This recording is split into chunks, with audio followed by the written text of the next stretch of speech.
और इस प्रकार पाकिस्तान दुनिया को बताता रहा कि उसने कैसे राफेल BS-022 को मार गिराया। और इस तरह से भारत ने पूरी दुनिया को दिखाया कि 26 जनवरी पर कैसे BS-022 राफेल फॉर्मेशन को लीड कर रहा था।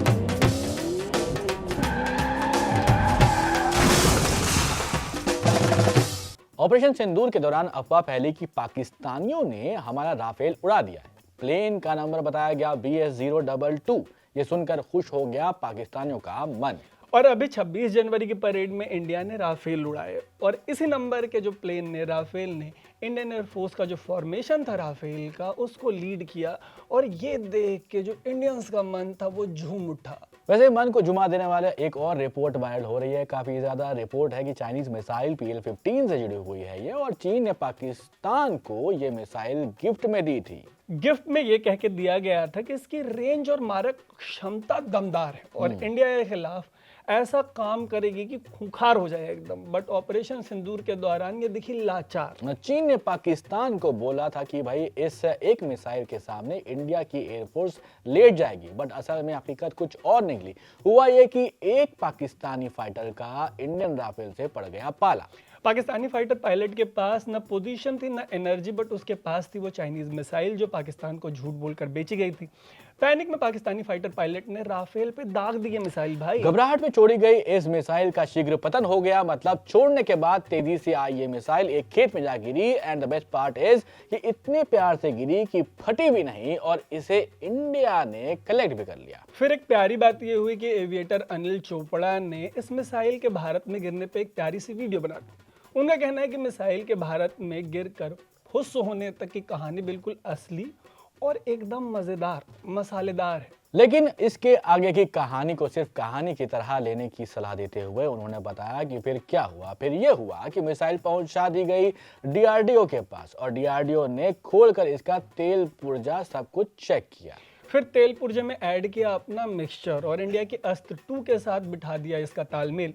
और बस इतने से हो गया पाकिस्तान और चीन का सारा खेल फेल। और बेसिक फ्यूल चेंज करके इंडिया ने अपनी मिसाइल की रेंज को 50% तक बढ़ा दिया। मतलब ऊपर वाला ना करे, बट ऐसी किसी सिचुएशन में अगर पाकिस्तान या चीन वालों का इंडिया से दोबारा पाला पड़ गया तो इंडिया अपने एयर स्पेस में पाकिस्तान और चीन दोनों को हिट करने की पोजीशन में होगा। And that too courtesy to Pakistan and China. वैसे इन दोनों देशों ने मिलकर ऑपरेशन सिंदूर के दौरान इंडिया को जितना दिया है उतना तो यार वो देश भी नहीं देते जो दोस्त हों। तो आगे की कहानी उस राफेल की है जिस पर पाकिस्तानियों ने PL-15 छोड़कर इसका गिफ्ट इंडिया को दे दिया।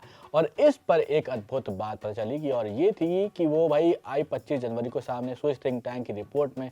स्विस थिंक टैंक की रिपोर्ट में ये बात सामने आई कि भारत ने जैसे ही पाकिस्तानी जमीन पे हमला किया पाकिस्तान के एयरफोर्स चीफ ने तुरंत जवाब देने का आदेश दे दिया। भाई अब आप सोच रहे होंगे कि पाकिस्तानी एयरफोर्स चीफ ने कहा होगा कि भारत हमारे ऊपर हमला कर रहा है, इनकी ईंट से ईंट बजा दो। लेकिन नहीं, अगर आप ऐसा सोच रहे हैं तो ये बिल्कुल गलत है।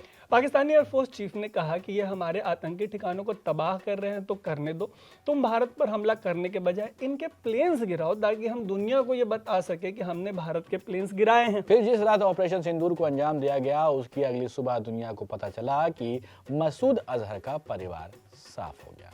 और इस प्रकार पाकिस्तान दुनिया को बताता रहा कि उसने कैसे राफेल BS-022 को मार गिराया। और इस तरह से भारत ने पूरी दुनिया को दिखाया कि 26 जनवरी पर कैसे BS-022 राफेल फॉर्मेशन को लीड कर रहा था। और इस प्रकार भारतीय प्लेन्स को गिराने का प्रोपेगेंडा करने के लिए पाकिस्तानियों ने इंडिया के फाइटर प्लेन्स को टारगेट करने का आदेश दिया। और इस तरह से प्रोपेगेंडा की ठरक में अपने आतंकवादी रिश्तेदारों की बलि दे दी और मसूद अजहर का परिवार साफ करवाया। और इस प्रकार बॉर्डर पार से 9 आतंकी ठिकाने बड़े आराम से तबाह बर्बाद हो गए। और इस तरह से जैकोबाबाद में मौजूद 5 F-16 से लेकर किराना हिल्स में मौजूद न्यूक्लियर साइट तक ब्रह्मोस ने छेद कर दिया था। यार बताइए क्या देश है यार। हमारे यहाँ छोटी मोटी दुकानों को हम किराना कहते हैं, मासूम को हमने पहाड़ों का नाम किराना बना रखा है। बताइए क्या करेंगे ये? क्या करेंगे? ब्रह्मोस का प्रचार करेंगे। ब्रह्मोस का प्रचार? अरे ऑपरेशन सिंदूर के बाद इनके जो PM है शहबाज बदमाश ब्रह्मोस के ब्रांड एम्बेसडर बन गए थे। यकीन नहीं तो खुद देख लीजिए। But before that hour reached, India again launched missile attacks, BrahMos. ये कह रहे हैं कि इनकी मिसाइलें पोजीशन पर खड़ी होती उससे पहले इंडिया ने फिर से ब्रह्मोस दे मारा। सो कहानी जहां से शुरू हुई थी वहीं पे समाप्त होने के डायरेक्शन में है। समाप्त इस पर कि ऑपरेशन सिंदूर के टाइम पाकिस्तानियों की मिसाइलों ने एक मामले में जबरदस्त परफॉर्म किया और वो है शीघ्र पतन। और बस इसी से राइम करते हुए हमारी दूसरी लाइन है कि पाकिस्तान है एक दो कौड़ी का वतन, जिसके बारे में हम इस स्टोरी में और बात नहीं करना चाहते, इसलिए लेते हैं आपसे अलविदा। मेरा नाम है तरुण, मेरा नाम है सौबान और आप देख रहे हैं द न्यूज लॉन्डे।